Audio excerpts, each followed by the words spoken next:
broadcasting live each week on Thursdays at 2 p.m. Central Standard Time from Fishbowl Studios. Log in to hear information, interviews, and inspiration from men. So be sure to log in each week on Thursday at 2 p.m. Central Standard Time. Catch Anthem Mancave Talk. Jump in. And welcome back to Anthem Strong Families Mancave Talk. I'm Charles Dillon, and to my right is my co-host, William Lee. Well, we're glad to be back with you again on this week. We have two fantastic guests here with us today. We're going to be exploring the idea of mentoring young men that eventually is going to be fathers. And we have two young fathers here to share some information with you around the whole concept of mentoring. So we're glad to have you here with us today. Thank you for being. Stay tuned in, and if you will, give a quick bio on both of these young people that we have here. And I call them young people because I'm OLD. Yeah. I'm old school. All right. Okay. All right. Well, just to let everybody know, again, like Charles said, welcome back. So to my right, I have the connector. That's who I have with me. His name is Dessie Brown Jr. Dessie is the brainchild of LD Unlimited, marketing, management consultant, event production company established over 20 years. He's worked with people like Tom Joyner, Super Bowl champion, Martellus, and Michael Bennett. You might know them. They play football. If you don't, former UFC champion, Kamaru Usman, and more. Dessie currently serves as the head of digital programming for actress and producer Marsai Martin's production company, Genius Entertainment, where his repertoire includes managing projects for Verizon, Facebook, YouTube, and more. Dessie is also co-founder of the franchise game, the first and only African-American franchise symposium. That's right, you heard it, franchise symposium. He was also instrumental in working with One Music Fest and Live Nation Urban to bring TwoGether Land Music Festival to Dallas. And so we want to just welcome our brother Dessie Brown. Dessie, how did you find time to be with us? You got your things and everything. I know. Media, sports. Politics, business. Okay, so we got like 5 minutes, right? Hey, okay. I was looking at the time. Like, okay. How long is this? But no, thank you so much for having me. It's a blessing to be here. Yeah. All right. Yeah. And just to let everybody know, we want to bring folks in here who have experienced, not only just talk about what we're the topics we talk about, that have lived and have experienced and has impacted their lives and where they were and where they are today. And that's what we were trying to do here. Not trying, because trying is failing, what we're doing here today. Yeah, and on my left right here is homegrown product, Mr. Markkell Hunt. Father, mentor, purpose-driven man who knows what it's like to grow up without consistent guidance and the toll that it can take on young men. He's also the founder of Mentors for Me, a mentor platform designed to connect driven professionals and future fathers with life-changing guidance, one-on-one coaching, different things like that. Proud father of two, providing daily that example that's possible to build something powerful while rebuilding yourself. And I have to brag a little bit because Mr. Markkell Hunt is a TYRO. Yes, sir. Yes, champion. Yes, sir. Dad. And one of the things that I noticed, and again, I like quotes and words, and his stories, he shares this belief: your past doesn't define you, but it can refine you. The man you're becoming is worth fighting for. So, my brother, thank you for fighting, and we welcome you to the show. And we're going to go ahead and have some conversation around this mentoring thing. Yeah, absolutely, absolutely. Thank you all for having me here, and I appreciate it. And likewise, let's dive into it. All right. Well, now all of us have a concept around mentors, right? Mm-hmm. And mentoring. We've been exposed to it. We've probably been mentors in some ways. I know that when I think about myself, I think about a group of men that I encamped around my son, because I'm his father. It's too difficult for me to be his mentor as well. So I built a platform around him of other men and friends who those fathers served as mentors to him. So they were carrying the same message that I was carrying. So he thought he was choosing his friends, right? Right. Set him up. But in that process, we all understand the importance of that. So we're going to have some conversation around your experiences with it, your passion for it, and certainly what you intend to do for the rest of your life in terms of how you carry out that mission that you've set for yourself. So how did you venture into mentoring, and what aspects of your lives have mentoring played an important role for you?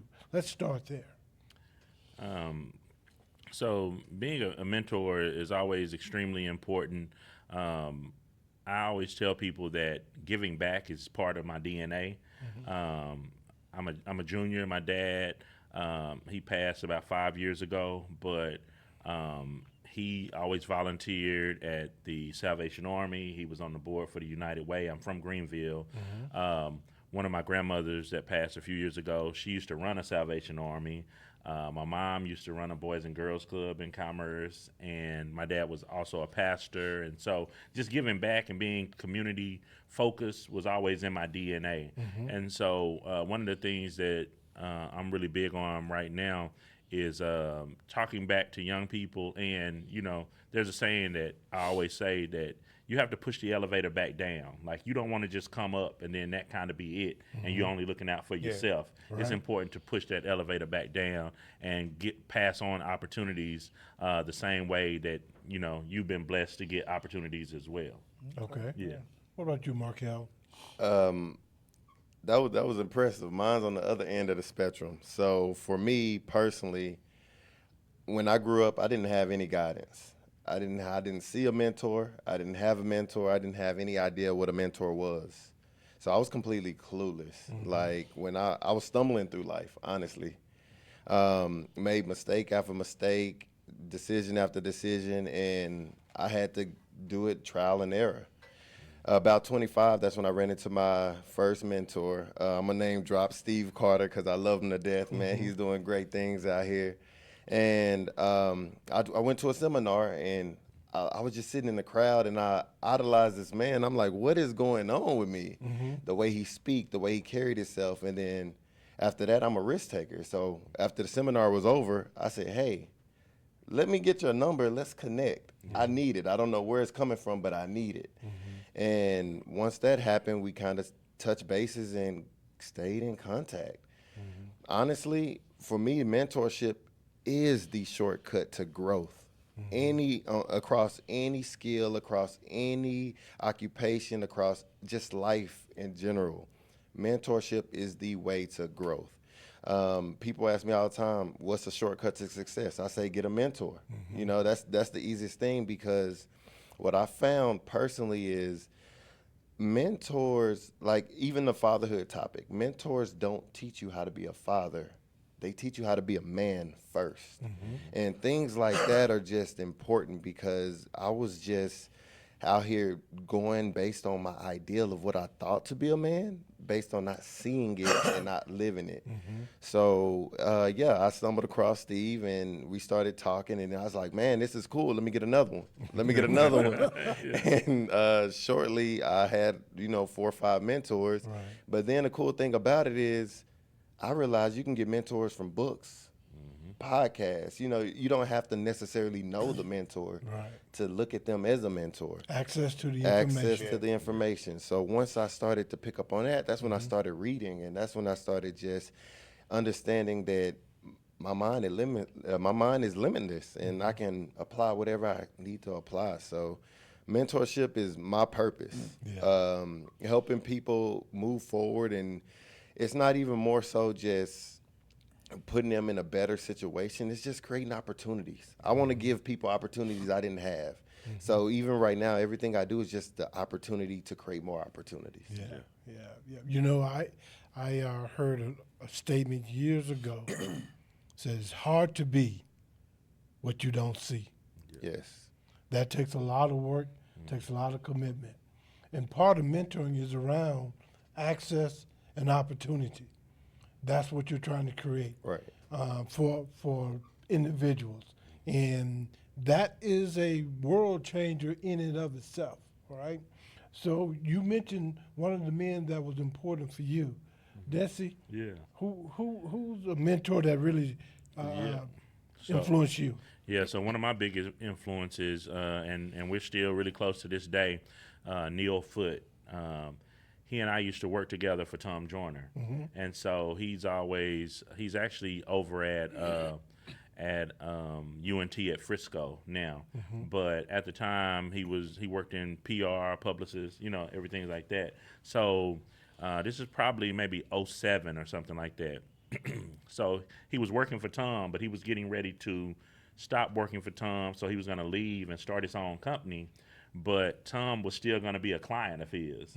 And so for somebody like me, that was something that I never even thought about or thought that was possible, that you could actually leave a corporate job, start your own business, and still do business with the place that you left. So, like, you know what I mean? So, just hearing something like that was really key for me, and so that was one of the things that really got me deeper into entrepreneurship and understanding that a lot of times you may see a company that did business, like a construction company that does business with the city, and you're like, man, how did they get that contract? And then you find out after doing some research, they used to work for the city, so they kind of know what goes on and what the city needs. So now they went and started their own company or whatever. But that's just an example. But Neil has really been pivotal, and then.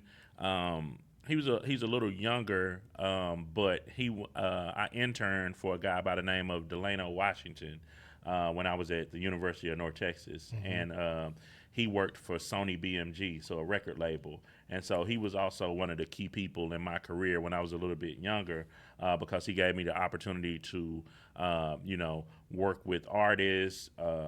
Host artists if they ever came to UNT or if they came to town, and also just kind of connected me directly into the music industry. And that's how I kind of got into marketing and branding and everything else, was through that internship. And then a number of years later, he was actually pivotal again because he helped me get into film in a way, because he had a contact and they reached out to me to do some email marketing for season 1 of Snowfall, and John Singleton was coming in town, and so we did a private screening for that, and so that kind of helped catapult me into doing screenings and hosting films and different things like that. So he's been pivotal throughout my career.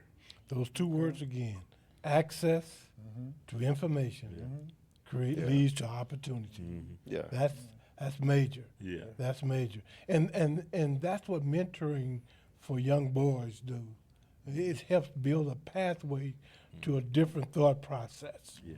And help them think beyond the 3 or 4 blocks that they grew up in. Exactly. Right? That's the important thing. Yeah, because I was saying, because when I was reading your biography, and it said the connector, and I'm like, like sometimes kids look at folks like, I want to do that. Yeah. And how you do that? And it's like, well, how do you do that? Because even when we talk about fatherhood, and we talk about, well, I can't be what I have never seen, right? And so I would ask people sometimes, in order to become a father, what do you need? Is there an instruction manual? Did you get yours? No. So we don't have an instruction manual, and even like you say, just to do things, period. How do I deal with my emotions as a young man? How do I deal with everything else, as a young man growing up? And either sometimes I could have my father and everybody in, and one of the things you said, what I like, right, is just like my mom, my grandmother, my thing. So when we talk mentorship, because somebody like, okay, I think everything has a picture. Yeah. So when I say mentor, what's the picture that comes to your mind? Honestly, as soon as I say mentor, what picture comes into your mind? For me, I mean, I'm looking at someone who's older, being where I want to go. What gender? Man, for sure. Yeah, definitely a man. Yeah. My man. But you still got parts from. Absolutely. So again, yeah. like what do we know? Like again, and usually in order for you to, because I quick story, right? When my son was growing up, his first 10 years of his life, I was Uncle Daddy. Uncle Daddy. I was Uncle Daddy. I got to be uncle, but not daddy, right? Kind of daddy. Yeah. But what was funny was when me and my wife finally got married, right? When we got married and I came to my senses, right? I remember my son walking toward me in the hallway of the house, and he was taking his shirt off like this. He was taking it from the bottom and pulling it out like this. And I was like, whoa, whoa, whoa, whoa. What you doing? He said, I'm taking my shirt off. I'm like, no, that's not how we take our shirt off. we take our shirt off like this. And it was, it dawned on me that if he's doing that because he was with his mom for 10 years, just him and her.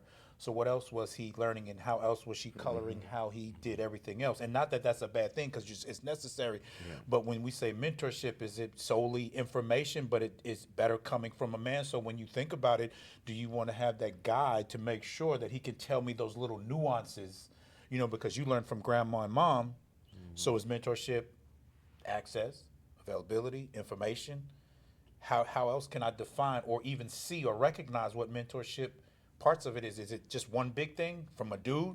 That's the only way I can get mentored? Or is it from like community or whatever? That's, I guess, is it a verb? Is it a noun? Yeah. I think, and Markkell, you said something that you were absent something. And you understood that something was missing. Yes. Right? And that led you to your definition of mentor. Mm-hmm. How can I gain access to this? So what was that were you missing? I was missing discipline. I was missing accountability. I was missing responsibility. And I think naturally just growing up, as a boy turned to young adult to a man, mm-hmm. it's things that you have to learn. And one of them was emotional maturity. Mm-hmm. That was a big one for me. I was always blaming. So I had my dad wasn't there story. I stuck onto that. Mm-hmm. Then that became a limiting belief, which I had to detach from that later. Mm-hmm. And it was things like that. Like most of the time, I think, I had an ideal and I painted this picture out of nowhere, Mm-hmm. It could have been just my upbringing, me looking, my dad not being there. But I had this picture that he didn't love me, or he didn't understand, or he didn't try hard enough. It was all made up. Mm-hmm. Yeah. It was no facts based on that. And when I grew through life, I came to realize that I had 3 phases in me, even to this day, because the little boy in me still wants that love. Mm-hmm. He still craves that love. Mm-hmm. And then I have that teenager in me that wants revenge, just pissed off, just wants revenge for him not being there, for things that happened to me when I was a young boy and all the stuff that I went through. And they just want that. Like for me, I moved a lot from family to family, like from my aunt, from my grandmother, from my mom, and then end up getting molested, and that stuck with me. And it was by a guy I trusted. So you talk about breaking a relationship that you thought was very, very real, and it just stuck with me. So that I had a lot of hate and anger that I didn't know how to compartmentalize. And then now I'm 33, I just want peace. I just want peace, man. And it's like those dynamics are still in me based on a circumstance. Right. And I have to learn that, and that's what I was missing. Okay. So when you encountered, what's your mentor's name again? Which one? Steve Carter is the first one. Yeah, Steve Carter. Steve Carter. What was that connection? Was it the confidence, or was it the presence, or what was that connection that sparked that courage in you to say, I gotta meet him? Yeah. I didn't even know he was going to be there. Like, I just went into a seminar, and they had different rooms, different workshops. I sat down, and once I saw him, I'm like, not to be biased, but I'm like, okay, he looked like he got his life together. He's pretty attractive, got a wife, beautiful wife. That's what I want. And then, so when I looked at him, he was speaking on stage. I'm like, okay, cool. I want to be a public speaker. So now I'm starting to create these connections, like the connector, and now it's building. And before you know it, I'm looking at him and I'm like, man, that's someone I would like to look up to and get close to. I gotta get close to him. And yeah, I went on a limb and just asked him. And from that moment forward, I think the biggest thing he gave me was exposure and hope, and let me know that it was possible. Okay. Never seen it. And that's good to have like you said, courage, right? And gave you inspired you to say, let me say something. Right. Sometimes you need something. You're like, I need to say something. And like you said, to be able to see something that I really truly want, and then act on it, like you said. That's the. And so the folks that you had, like he said, he saw him, he said, I need that. Yeah. Because like you said, you came from one end and you had the other end. You had like, and I'm not trying to be funny, but he had a plethora He did. of stuff here. So now it's like, how do I choose and how do I, and the passion you have is the same as the passion he has, but we're coming from two strings. So how did it start for you? Yeah, I know you talked about community and things like that earlier, and it's they say it takes a village to raise a kid. Right. So And I say it takes a healthy village. a healthy village, right? Yeah, that's even better, right? But no, it does take a village, and so it's very hard for our young folks to thrive in unhealthy situations. You know what I mean? Like for instance, my son is 22. He's getting ready to. He played football at Stanford. He's getting ready to graduate in a couple of weeks. And he's not my biological son, but he's my son. I raised him since he was 8. He was my ex-wife's son, and so. But were able to kind of build that relationship, and his father was still in his life, and stepmom and everything like that. But they were in Houston, so so I was his dad here. You know what I mean? And so it's just kind of understanding that God will place people in your life that you need at whatever time that you need it. And so with me personally, me coming up, I had my dad and I had, different people, but also understanding from a business standpoint when it was time to kind of listen to other people or do research. And there's also a book that I always recommend called The Power of Who. And so it's by Bob Bodine. And it's like, everyone in life that you need to know in order to be successful. And so what it is really talking about is that a lot of times if we start a new project, start a new job, whatever it is we're trying to start, or if even we're trying to sell something, we're going to go outside to people that we don't know and try to sell them on our product or on us, when in fact we should use our circle of influence that we already had. Like if we have a relationship, I should probably try to sell to you first, and then y'all have circles of influence, and then it can grow exponentially that way, as opposed to going outside to somebody who you have no relationship at all, thinking somebody is gonna co-sign for you, basically. Right. Yeah.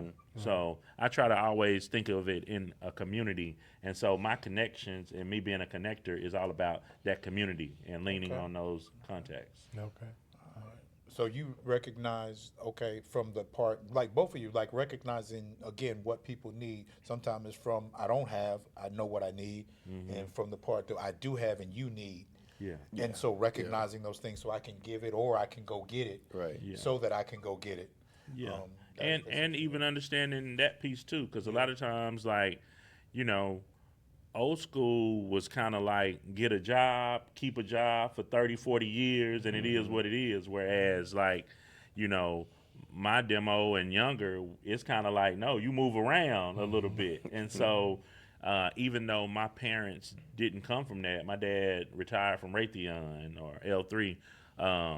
But like with me, I had to, being an entrepreneur and having a creative mind, I had to go seek out that information, whether it was through podcasts, interviews, or mentors, or whatever the case may be, so I could learn what I needed to do in that case. But what I will say about my parents, they were always encouraging. They always understood that I was different. And so they encouraged me to go out and seek that entrepreneurship and things like that. They were always supportive. So it wasn't a situation like you coming with an idea and talking to your parents about it, and they like, nah, that ain't gonna work. That's right. Yeah. Well, Uh-huh. come on, man. You need to just go get that job. Stop lying. Right. Yeah. Right. And I think to piggyback off of that and just to add to it, I understand it. Like from where I went and where I started to how you started, it's the same thing because once you get to that position where you have molded yourself and you're ready to mentor, we have to flip the script. Yeah. Now it's no more me going to go get, it's me going to go give. And that's the biggest thing that I've been able to capture now is how can I be of service to people who come to me needing anything. And it's okay if you can't serve someone, but you can still point them in the right direction, which is also helping them.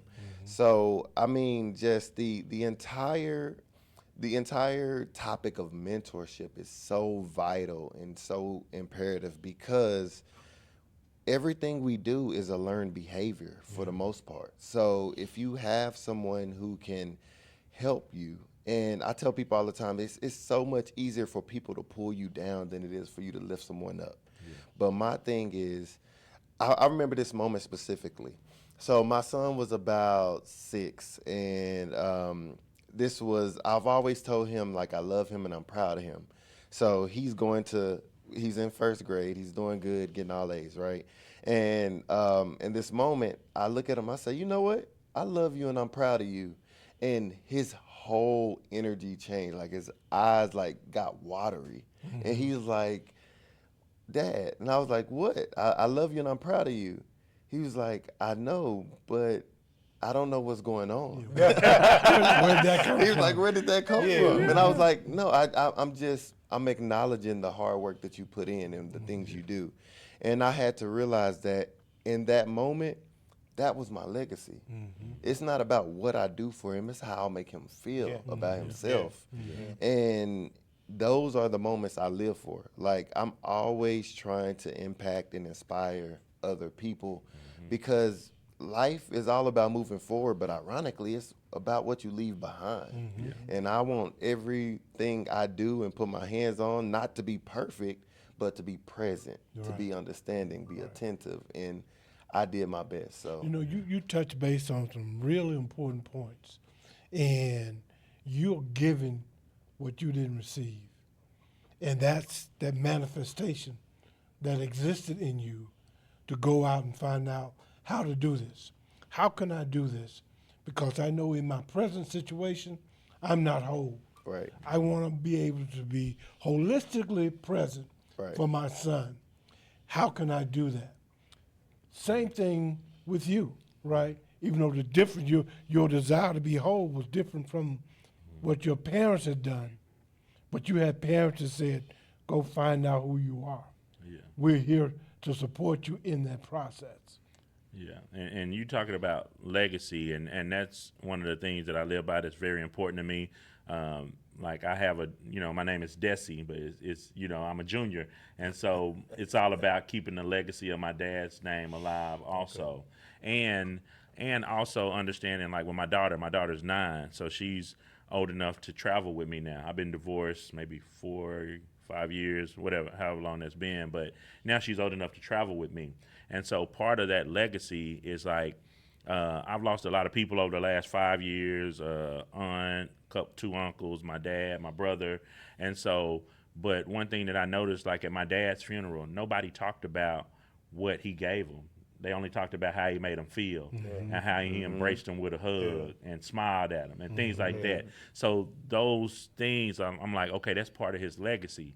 But then with my daughter, like, I'm a connector and I travel a lot for work, and so with her, I try to take her all around the world with me, so that way she can kind of see that you can do things different. As we said earlier, if you can't see it, It's hard to be. yeah, it's hard to be It's it. hard to be it. So I try to get her in different situations, like, okay, this is what Daddy does, and this is who I work with in L.A., and okay, let's see New York, let's see Atlanta. You know, I had a meeting a couple of days ago, and she went with me with Mayor Rachel Proctor, the mayor of DeSoto, and so it's like, oh, she's a mayor. Like I'm getting to meet the mayor. You know what I mean? So just being in these different situations, and so that way that'll spark something. You know, I have no idea what she'll eventually go into, but I feel like one of my jobs is to expose her to all these different things, and then and I also try to build and work in a way to where,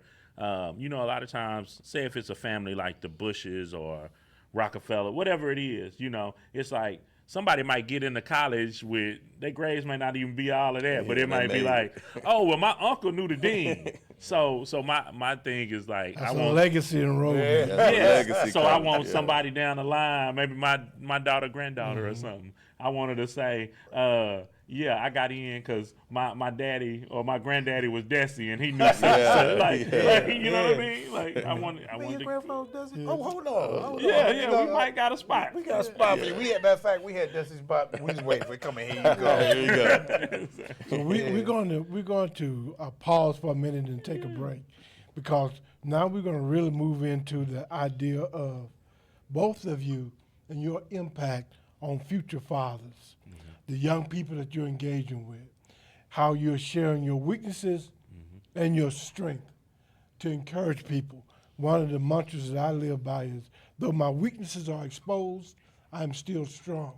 Helping those future young men see the value in not running away from the weakness, but claiming it, working on it to strengthen themselves, and then continuing to pursue the other aspects of their life. So we're going to take a break, and we'll be right back. Now wait a minute.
Man, I don't know what I like best, the podcast or the music that they send me out on a break with.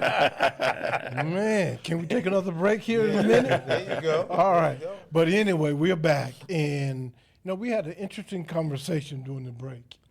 And Dessie, you said that, are we going to talk about the ugly side of mentoring? I won't say ugly. I'm saying some of the challenging sides of mentoring, right? And I said, oh, yeah, that's the next part.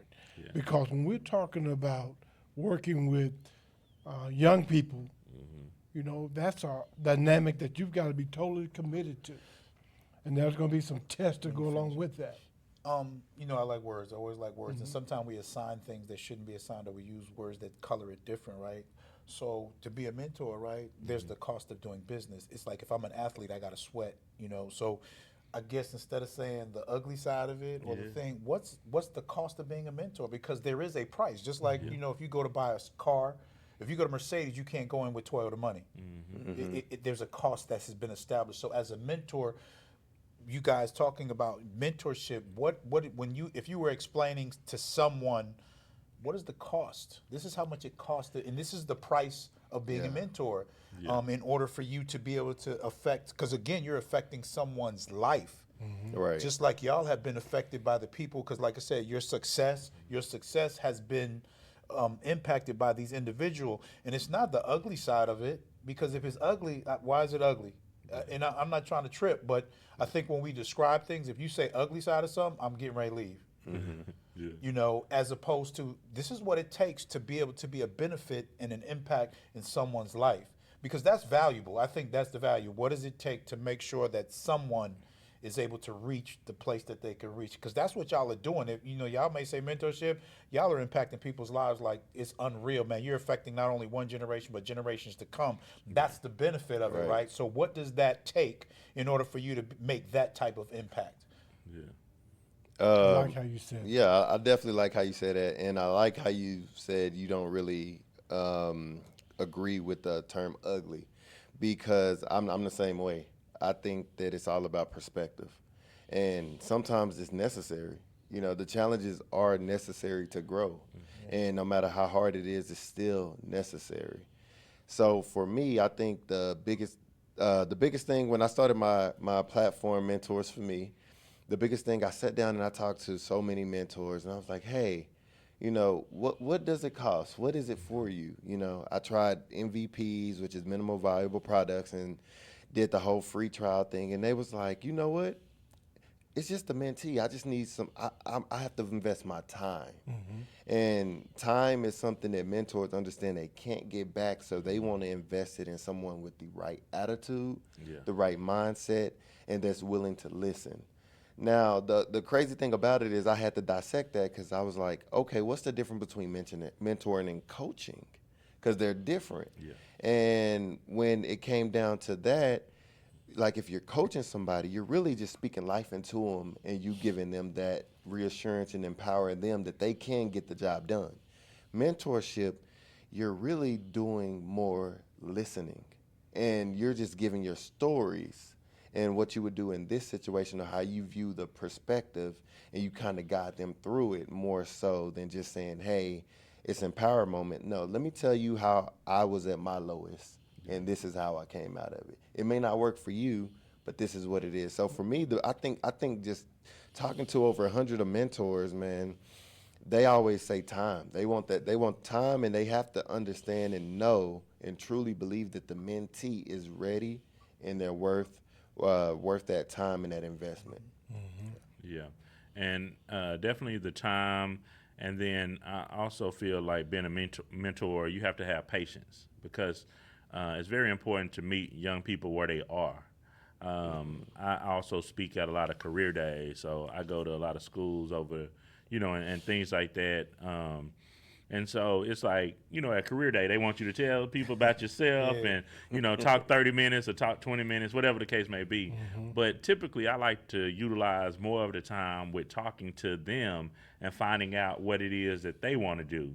And then kind of speak life into that, or hey, like, y'all are young, but y'all got access to information. Y'all don't just use your cell phone to talk to people and text and play games. Like, no, actually use it to get information. I always use the example of like going to the library and not having a book that you wanted in the library or that you needed. Like, now you don't even have to worry about that. You can basically find that information on your phone. But yeah, so meeting people where they are, and as you were saying about sometimes people aren't ready, and so it's ways that you can kind of challenge mentees to see if they're ready, or not put too much on them in the beginning, or not give them too much access until they kind of prove that. You know what I mean? Because I have a lot of relationships, and people will ask for the world, you know what I mean? But sometimes that's not really what they need. If you gave them that access, they wouldn't know what to do with it anyway. Destroy Right. themselves. And yeah, Right. and we often make things look easy, like you were mentioning earlier about driving, and your son seeing you drive and thinking that was easy, but like, no, you just made it look easy. But it's a lot more to it. Like coming from an event background, and throwing events and parties and things like that, people always think it's super easy. And so usually if somebody comes in saying, okay, I want to do that, I'm like, don't put up no money you can't afford to lose. Because I said, what happens if you plan it and then it rain? What happened if something happened to the venue? You put all your money in, so don't do anything if it's only for that one reason, or like you have to be ready for you got to be able to take the bad with the good. Yeah. You guys I'm thinking about a group of probably, I think it was 12, 15, 16, and 17-year-olds that I had for a limited period of time, a summer, right? It was a youth development program for a summer, and they were in McKinney. Limited exposure because of limited access. Yeah. So I'm trying to show them that the world was bigger than that small corner of McKinney that they lived in. We got in a van and I drove them across 75. And you know what they asked me? Are we still in McKinney? Because of the limited exposure and limited access. But here's the challenge. I brought them down to a different location, different city, and they acted a complete fool. I mean, showed their behind. So I had to round them all up, get them on the van, and bring them back to their location. And when I got them back to the location, I said, okay, obviously you're not ready for this experience yet. Yeah. But what you've demonstrated is you're ready for this. And I went into the facility and got yard rakes, hoes, shovels, and everything else. And said, here, this is going to be your summer exposure from now on. But we don't want to do this. This is exactly what you want to do based on what you just did publicly, right? So you're not ready for that. So I was trying to take you too fast. Right. That was a low moment, but it was a teaching moment. Once they learned that was not acceptable, they began to make those milestone adjustments over that period of time. Now, that was only for a limited period of time. So I know you get engaged with them. But when I first met them, it was every foul word coming at me out of their mouth. But I didn't step away. I actually stepped closer to it. And eventually we became closer after the summer. And I know you were telling me, Markkell, about some of your strategies growing up, how you were testing those individuals that were stepping into that space. Can you talk about that just a bit? Yeah, absolutely. So first and foremost, I think, like you said, they weren't ready. As a mentor, even if they're not ready, you're still planting a seed.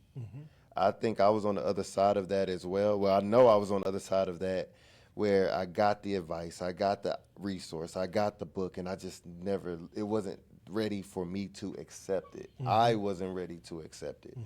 And when I started to take a look back, it was all, why wasn't I ready to accept it? It was my thoughts, my beliefs. Like once I grasped the idea of your thoughts sometimes create your feelings, and your feelings create your actions or determine your actions, and then your actions obviously create results. So when I started to wrap my head around that, and I saw different age boys, young adults, men, anything like that, my first thing was, how can I be as relatable as possible? And that's when I started to talk like them, speak like them, interact like them. And a lot of times they're just a product of their environment with no guidance. Like they're like the color and with no lines, so they're all over the place. But once you connect with them, like for me, I have this thing that I always do. First thing I do, right? I meet a guy, he's like 15, 16. I do the 7 layers deep. I learned it from Dean Graziosi.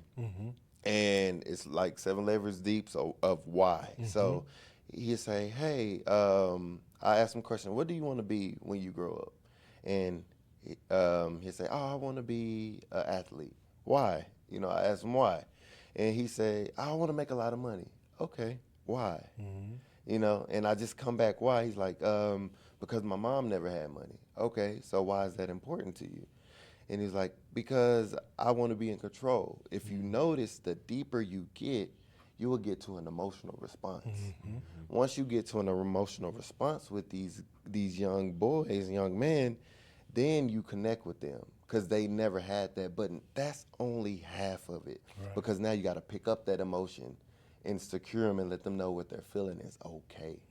We all have feelings that we suppress. We all had feelings that we ignored, and I think that's the biggest thing. Once I started diving into emotional intelligence and human psychology, I started to connect better and communicate better with people. So I think everyone has things they love and like and adore and hate and fear, and once you start asking these questions that hit home with them, then you're gonna connect, because a lot of people don't ask that. Like us men, when we talk about, like most guys talk about sports, most guys talk about, we rarely talk about our women. We don't do, we like to protect that, but it's like things like that. And I'm the one, I like deep, meaningful conversations. Like, hey, what is something that you feared lately that you're trying to overcome? That's a different type of question. And I ask the same question to these young adults, and man, they say all type of stuff. They ask me questions, and it's like the response that you get based on connecting with them is amazing. You know, you just brought back 2 of the songs that were out at the time that's related to what you were saying. Remember that? I Ain't Never Scared? Yeah. Yes, you are. Yeah, you are. Right? all Wind up scared, if man. you buck. Right. They identified with those 2 songs Yes. until they got to the level of recognizing that the emotions were driving that behavior. I was in a different environment, and I didn't know what to do with that fear, so I chose to what? Act a fool. Right. And that's where the patience from Right. Dessie was That's coming where the in. patience Yeah, comes from. and it's funny, like when you said the emotional piece, and like we think we don't have them, right? Or we just do something with it, leave them in the shoebox in the closet, but we carry them around with us all. The effect of it, we carry it around with us all the time, whether you're healthy or not healthy. And you said something like that, connecting. We got to connect over here, like how you connect with the people that you connect, right? Yeah. And sometimes we think like, okay, well, he connected with Tom Joyner and these Michael Bennett and you know, these people, right? And it's got to be different, right? Because they're different and I'm Right. different, right? And like you said, that emotion, like I do conflict mediation, and there are 3 things that we have to do when we're trying to solve a conflict. And the first thing is like, what is their position? Okay, which does each party want? The other thing is, what is the issue that they're having conflict about?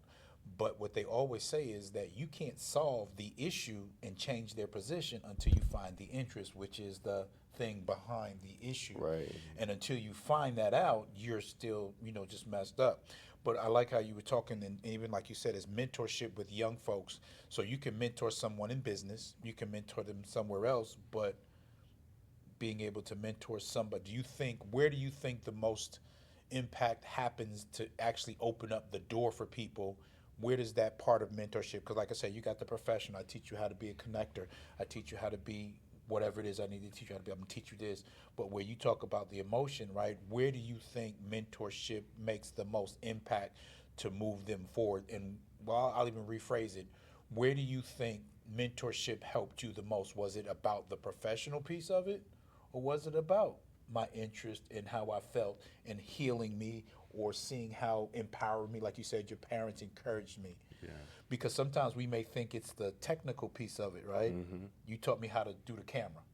That wasn't it. I taught you how to look at the camera and how you enjoy in your creativity, and I released you, you know, Right. opened up the door. So when you think about it, the mentorship that you received, where do you think that it was most impactful for you to be where you are today?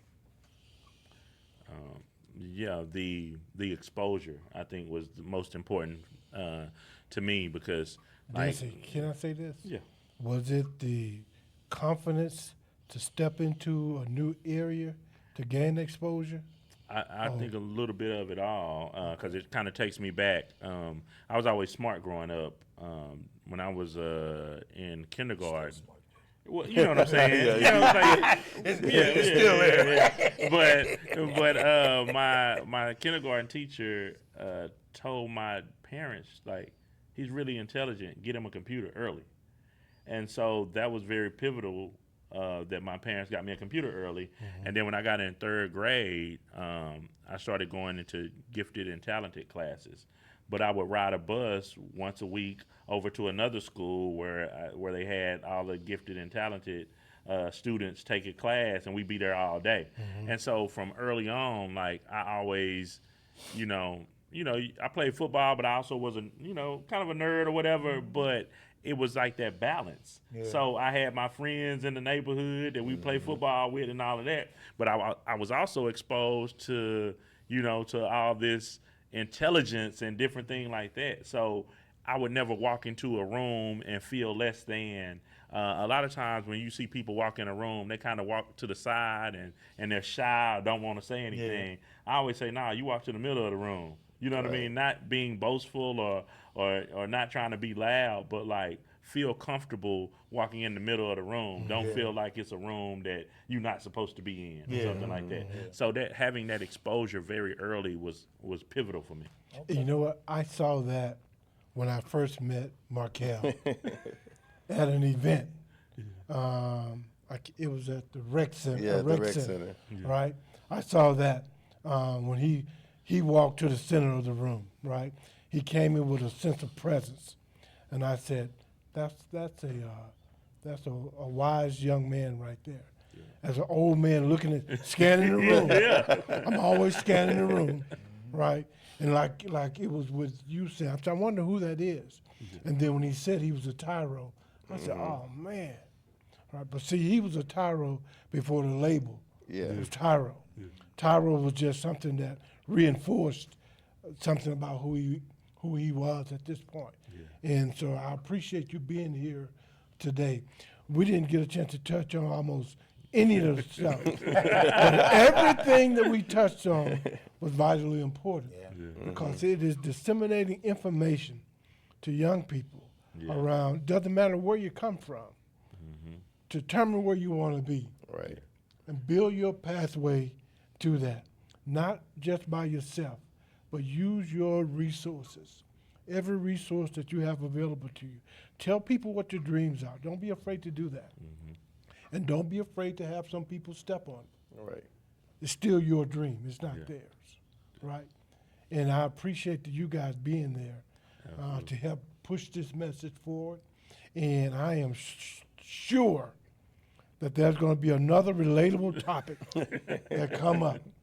And if so, we can do part 2. I'm giving you. I'm giving you a T-shirt to lock you in. All right. I got to an come idea, back. man. We could do a series. A series. I like that. Oh yeah, Right, I like a that. series, All right? But thank you all for being here. Thank you for making yourselves available. Absolutely. For birthing this conversation, and we'll see where it takes us. Until next time. Come on back and jump in, y'all. Jump in. Thank you all for being with us here at Anthem Strong Families Mancave Talk. Mr. DJ, engineer, whomever, let me hear something. Play too much.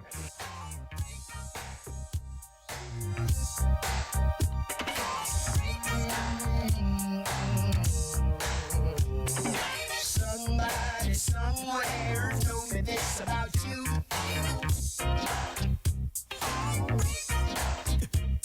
They say you're a heartbreaker, you just can't be true.